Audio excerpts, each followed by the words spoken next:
இன்றைக்கு நம்முடைய வாழ்க்கையில் நம்முடைய மாம்சத்தை அழிப்பதற்கு, நம்முடைய வாழ்க்கை சின்னாபின்னமாக்க பிசாசு ஒரு திட்டமிட்டிருக்கிறான் என்பதை மறந்துடாதீங்க. இன்றைக்கு சிலருடைய வாழ்க்கையை நான் பார்த்துருக்கிறேன்.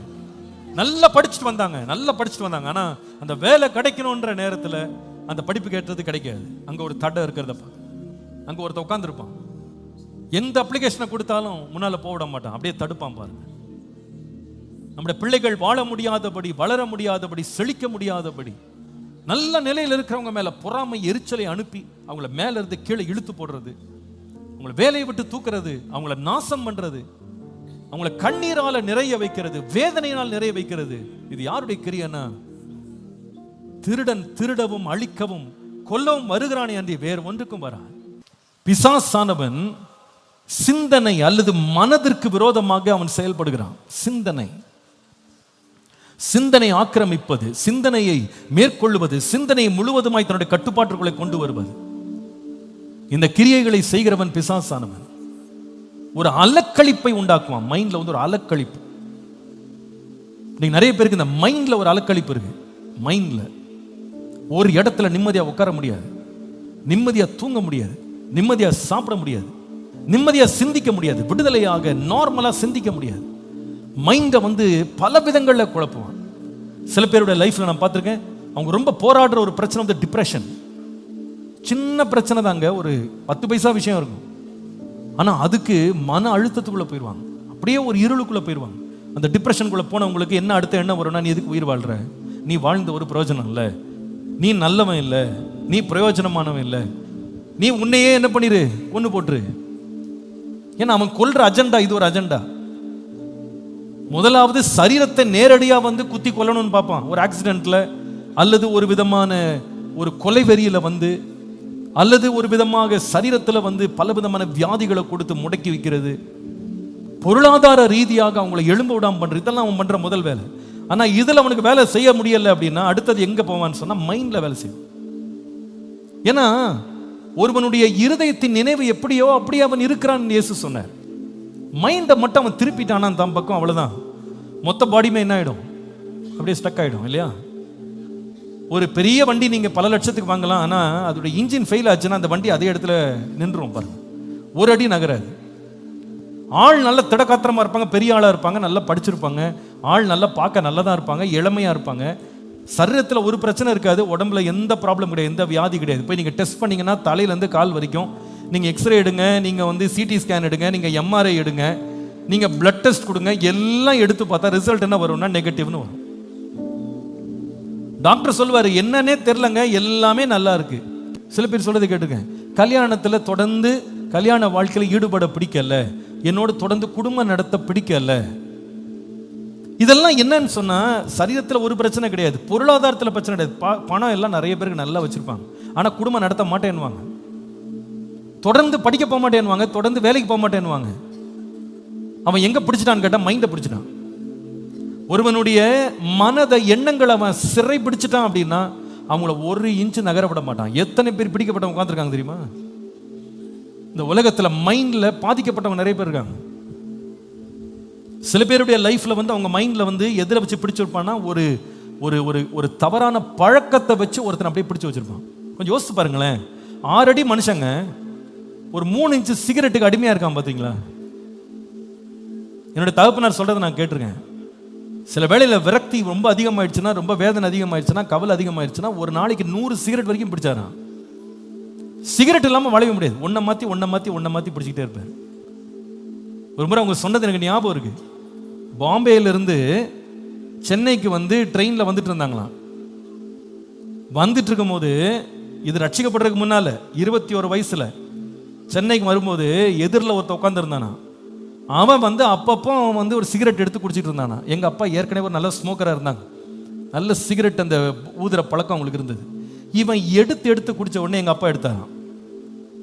எதுக்குன்னா அவனோட போட்டி போடுறதுக்கு. எத்தனை பிடிக்கிறான் பாருன்னு. பாதியிலே அவன் விக்கி திணறி இருமி அவன் விட்டானான் போட்டிய. எங்க அப்பாவுக்கு என்னன்னா, அவன் முன்னாடி என்ன பண்ணிட்டேன், நான் ஜெயித்துட்டேன். அவருக்கு ஒரு பெரிய சந்தோஷம், பெரிய வெற்றிவாக சூழ்ந்தது போல. ஆனா என்னன்னா 100 சிகரெட் அடிச்சுட்டு என்ன போச்சு, லங்ஸ் போச்சு. 100 சிகரெட் அடிச்சு சிகரெட்டுக்கு அடிமையா மாறினார். தான் சம்பாரிச்ச பணத்தை எல்லாம் சிகரெட்லயும் செலவழிச்சு முடிச்சார். என்ன பரிதாபம்! இன்னைக்கு எத்தனை பேருங்க ஒரே ஒரு 200 ml அவன் அடிமையாக்கி வச்சிருக்கு பாத்தீங்களா? ஒரே ஒரு புட்டிங்க, ஒரு புட்டி. அவ்வளவு திறமை உள்ள ஒரு மனுஷனை, புத்தி கூர்மை உள்ள ஒரு மனுஷனை, நல்லா சம்பாதிக்க திறமை உள்ள மனுஷனை கொண்டு அவனை அடிமையா உட்கார வச்சிருப்பீங்க. உட்காரடா இங்கன்னா உட்காரான் பாருங்க, எழும்புடான்னா எழும்புறான், போடா அப்படின்னா அவன் பாட்டுக்கு போறான் பாருங்க. ஒரு முறை ஒருத்தர் வந்து சாட்சி சொன்னாருங்க. அவர் சொன்னாரு, இந்த பீடிக்கு அடிமையாயிட்டாராம். பீடி இல்லாம வாழ முடியாதான். இந்த பீடி குடிக்காம ஒரு நாள் என்ன ஆகி போச்சான், வீட்டில் வந்து இவர் ரொம்ப பீடி பிடிக்கிறாருன்னு சொல்லிட்டு இவர் கையில் இருக்க எல்லா காசையும் எடுத்துட்டாங்களாம், எல்லாத்தையும் வாங்கிட்டாங்களாம். இவர் கையில் காசு கொடுத்தாலே இவர் போய் பீடி குடிச்சிடுறாருன்னு சொல்லிட்டு கையிலேருந்து காசெல்லாம் எடுத்துட்டாங்க. வீட்டில் இருக்க அத்தனை பீடி பொட்டலத்தையும் எடுத்து தூக்கி எல்லாத்தையும் போட்டாங்க. இவர் அன்னைக்கு அவரால் தூங்க முடியல. அவர் என்ன பண்ணாரா தெரியுமாங்க? அவர் சொன்ன சாட்சியை நான் சொல்கிறேன். அவர் என்ன செய்தார்னா, அன்னைக்கு ராத்திரி இந்த மனுஷன் கிட்டத்தட்ட 50 வயசு. இந்த மனுஷன் நல்ல படித்த மனுஷங்க, நல்ல வேலையில் இருந்த மனுஷன். ராத்திரி 12 மணிக்கு மேலே அவருக்கு தூக்கம் வராமல், அந்த பீடி வாசனை இல்லாமல் அந்த ஆளுக்கு ஒரு மாதிரி அவருடைய லைஃபே ஒரு மாதிரி ஆயிட்டு வெளியே போனாராம். அங்கே வந்து அவர் வீட்டு பக்கத்தில் இந்த ஒரு லேம்ப் போஸ்ட் ஒன்று இருக்கும், ஒரு விளக்கு, ஒரு தூண் இருக்கும். அந்த தூண் பக்கத்தில் பொதுவாக எல்லாரும் பீடி பிடிக்கிற பழக்கம் இருக்கும், நிறைய பேர் வந்து பிடிப்பாங்க. அந்த லேம்ப் போஸ்ட் பக்கத்தில் 4 கால நாயை போல அந்த தரையை தடவினாராங்க இருட்டில். எதுக்கு தெரியுமா? எவனாவது ஊதி போட்ட பீடி துண்டு கிடைக்குமான்னு சொல்லி தேடினார். என்னது?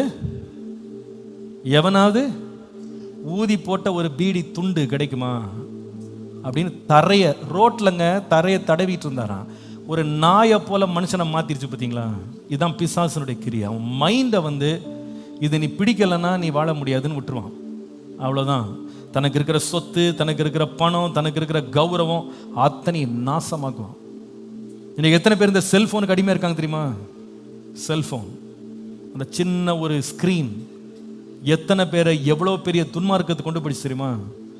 அதுக்கு எத்தனை பொய், அப்பா அம்மாட்ட போய், அம்மாட்ட போய், மனைவிட்ட போய், கணவன்கிட்ட போய், எல்லாம் பொய் சொல்லி ஏமாற்றி உள்ளே உட்காந்து தவறான காரியங்களை பார்க்குறவங்க அதில் சிக்கி போய் கிடக்குறாங்க. அவன் என்ன சொல்லிட்டான் தெரியுமா? அவனுக்கு இதை நீ பார்க்கலன்னா நீ வந்து சந்தோஷமா இருக்க மாட்டே. அவனை அடிமையாக்கி விட்டு 10 நிமிஷம் நேரம் கிடைச்சா போதும், உடனே அதுக்கு போய் உட்காந்துருவான். 200 ரூபா கிடைச்சா போதும், டேட்டாவை போட்டு உடனே அதை பார்க்கணும். இது என்ன தெரியுமா? ஒரு அடிமைத்தனம். மைண்டை வந்து அடிமையாக்குறது. என்னுடைய சொந்த தாத்தாவை பற்றி எங்களால் சொல்ல முடியும். எங்கள் அப்பாவுடைய அப்பா, அவரும் இதே பிரச்சனை தான். பீடி பயங்கரமாக அவருடைய லங்ஸ் எல்லாம் அஃபெக்ட் ஆகி ராயப்பேட்டா மருத்துவமனை நினைக்கிறேன், கவர்மெண்ட் ஹாஸ்பிட்டலில் அவர் அட்மிட் பண்ணி வச்சிருந்தாங்க. அப்போ எங்கள் அப்பா தான் அவரை கவனிச்சுட்டு இருந்தாங்க. அப்போ டாக்டர் கூப்பிட்டு சொன்னாராம், ஃபுல்லாக நுரையீரல்லாம் பாதிக்கப்பட்டுருச்சு, லங்ஸ் எல்லாம் பாதிக்கப்பட்டுருச்சு. ஏதோ கடவுள் புண்ணியத்தில் நீ தப்பிச்சுக்கிட்ட. ஏன்னா அவருக்கு சொந்தக்காரர் ஒரு டாக்டர் அந்த பக்கம் வந்து கண்டுபிடிச்சு அவருக்கு உதவி செஞ்சிருக்கிறார். அவர் உயிரை காப்பாற்றினார். ஆனால் காப்பாற்றிட்டு சொன்னாராம், இதுதான் அவனுக்கு கடைசி வார்னிங். இன்னொரு பீடி நீ பிடிச்ச அதுக்கப்புறமா நீ உயிர் பழைக்க மாட்டேன்னாராம். கையெடுத்து கும்பிட்டாராம் எங்கள் தாத்தா. இனிமே எங்கள் மனைவி சத்தியமாக சொல்கிறேன், என் பிள்ளைங்க சத்தியமாக சொல்கிறேன், இனிமே நான் என்ன பண்ண மாட்டேன், பீடி பிடிக்க மாட்டேன். 3 நாள் அங்கே ஆஸ்பத்திரியில் இருந்தார். எங்கள் அப்பா தான் அவரை கவனிச்சிக்கிட்டு இருந்தாங்களாம். ஒரு நாள் காலை வேளையில் எங்கள் அப்பா வந்து எங்கள் தாத்தாட்ட சொன்னாராம், நான் வீட்டுக்கு போய் குளிச்சுட்டு உங்களுக்கு சாப்பாடு எடுத்துகிட்டு வரேன், இட்லி எடுத்துகிட்டு வரேன்னாராம். அப்படி கிளம்பும் போது எங்கள் தாத்தா எங்கள் அப்பாட்ட சொன்னாங்களாம், டேய் ஒரு 5 ரூபாய் இருந்தால் கொடுத்துட்டு போடான்னாராம். எதுக்குப்பான்னு கேட்டேன். இங்கே பாத்ரூம் போனால் கூட கவர்மெண்ட் ஹாஸ்பிட்டலில் ஒருத்தன் உதவி கேட்டால் கூட காசு கேட்குறான், உதவிக்கு யாரும் வரமாட்டேங்கிறான், ஒரு 5 ரூபாய் கொடுத்துட்டு போ. எங்கள் அப்பா சரி 5 ரூபாய் கொடுத்தாங்க. 5 ரூபா தெரில, எனக்கு 1 ரூபா 2 ரூபா தெரில. பட் அந்த காசை கொடுத்துட்டு எங்கள் அப்பா வீட்டுக்கு போய் குளிச்சுட்டு சூடாக இட்லி எடுத்துட்டு ஆஸ்பத்திரிக்கு திரும்ப வர்றாங்க. அது எவ்வளோ, 1 மணி நேரம் 1.5 மணி நேரத்துக்குள்ளே திரும்ப வர்றாங்க. உள்ளே வந்தால் எங்கள் தாத்தாவுடைய படுக்கையை சுற்றி டாக்டர்ஸ் நிற்கிறாங்களாம். எங்கள் அப்பா பக்கத்தில் போய் என்ன ஆச்சுன்னு கேட்டால் செத்துட்டாருன்னாங்க. என்னங்க செத்துட்டாருன்றீங்க? நாங்கள் இப்போ தாங்க பார்த்துட்டு போனேன், சாப்பாடு எடுத்துகிட்டு இட்லி சூடாக எடுத்துகிட்டு வந்திருக்கிறாரு. தாத்தா உயிர் போயிடுச்சு. என்ன எப்படி இறந்தாரு? நல்லா பேசிட்டு இருந்தார், எப்படி இறந்தாரு? அப்போ டாக்டர் சொன்னாரா, அந்த கீழே பாருங்கன்னாரா. கீழே என்ன இருந்துச்சு தெரியுமா? இந்த 5 ரூபாய் வச்சு பீடியை ஒருத்தனை வாங்கிட்டு வர சொல்லி உள்ளே வச்சு பீடி பிடிச்சிருக்காரு. அந்த பிடிச்ச பீடி வந்து ஃபுல்லாக கூட முடியலை, அது பாதி பீடி இன்னும் புகஞ்சிக்கிட்டே இருக்கு கீழே. அதுக்குள்ளே உயிர் போயிடுச்சு. என்ன பயங்கரம்! ஒரு மனுஷனை வந்து ஒருத்தனுடைய மைண்டை எப்படி பிசாசு வந்து சிறைபிடிக்கிறான் பார்த்தீங்களா? இன்னைக்கு எத்தனை பேர் தெரியுமா இங்கே உட்காந்துருக்க வாலிப பிள்ளைங்க நிறைய பேர் டீசெண்டாக இருக்காங்க, மாடர்னாக ட்ரெஸ் போட்டிருக்கான், ஆளை பார்த்தா படித்த பிள்ளை மாதிரி இருக்கான். ஆனால் மைண்ட் இங்கே இல்லை தெரியுமா? எப்படா கிளம்பலாம், எப்படா அதை போய் பார்க்கலாம், எப்படா அதில் போய் விளையாடலாம், எப்படா அதில் போய் ஈடுபடலாம்.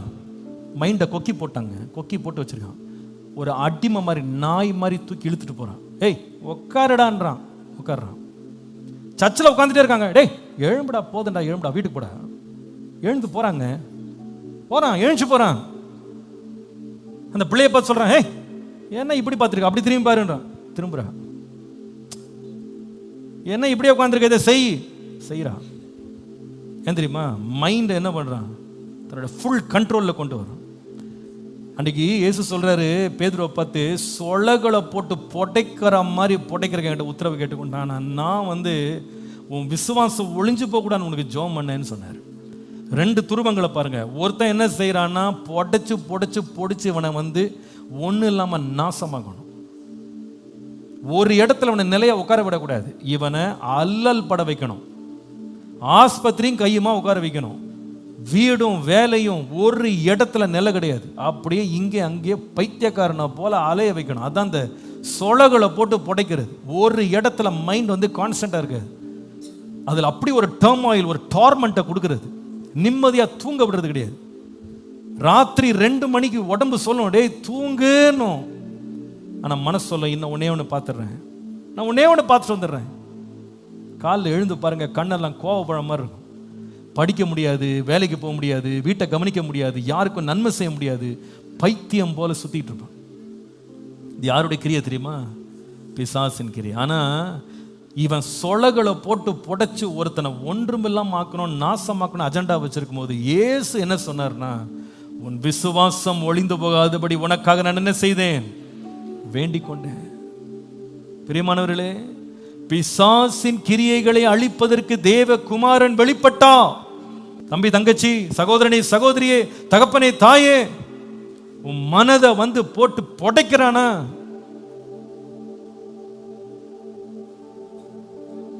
ஒரு இடம் நிம்மதியா உட்கார விடாம, சத்தியத்தின்படி கீழ்ப்படிய விடாம மனதை போட்டு குழப்பிட்டு இருக்கிறானா? ஒழுக்க கேடான காரியங்களை உன்னை அலைய விட்டுட்டு இருக்கிறானா? நீதியின்படி நடக்காம அநீதிக்கு போகும்படி உன்னை தூண்டானா? இது அவனுடைய கிரியங்க. எத்தனையோ பேரை அழிச்சு நாசமாக்கி தூக்கி புதைச்சிட்டான் அவன், தெரியுமா உங்களுக்கு? நல்லா இருக்க வேண்டிய எத்தனையோ பேரோட லைஃபை கல்லறி கொண்டு போயிட்டான் அவன். அவங்களுக்கு உடம்புல எந்த பிரச்சனையும் கிடையாது, பிரச்சனை எங்க? மைண்ட்.